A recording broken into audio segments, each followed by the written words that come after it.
Mám viacej návrhov, ako sa môže zmeniť zamestnanie alebo trh práce.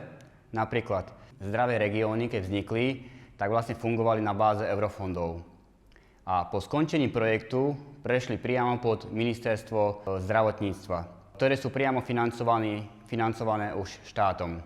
Takto by mali prejsť aj momskári, pretože keď skončí projekt, tí ľudia zostanú vlastne bez práce a keby to prešlo priamo pod ministerstvo vnútra a mohlo by to ďalej pokračovať.